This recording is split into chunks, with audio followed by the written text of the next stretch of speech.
За төвжирлийг бууруулах хэд хэдэн бас шийдвүүд байж болно.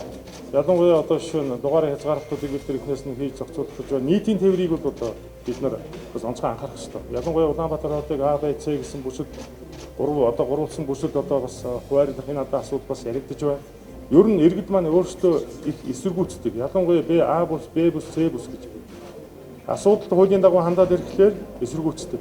Төрийн иргэн нийгмийн байгууллага, төрийн бас байгууллагууд хөдөлгөөнд оролцоод иргэний эрхтэй холбоотой асуудлуудыг бас хөндөж ярьдаг, асуудлыг улс төржүүлдэг.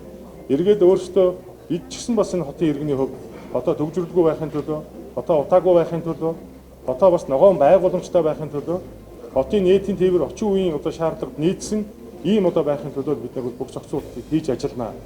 Ялангуяа Улаанбаатар хотын гол амин судасууд нийтийн тээврээ.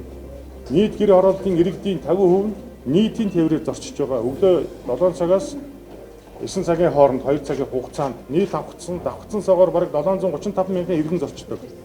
За ер нь нэг удаагийн одоо бас зорчсон тоогоор бол 320 мянган иргэд маань бас зорчдог гэдэг юм статистик тоо байгаа. Тэгэхээр бид нар нийтийн тээврийн шинжилгээний асуудал дээр засгийн газар болон улсын их хурлын түвшиндээ бас уялдаа холбоогоо хангаж ер нь иргэдийн аюулгүй зорчих, аюулгүй одоо бас эрүүл одоо ийм одоо орчинд амьдрах нөхцлүүдийг бид нар зайлшгүй шийдэх ёстой. Энийг бол улсын их хурл засгийн газрын түвшинд нийт Улаанбаатар хотын одоо удирдлагууд бас хоорондоо уялдаж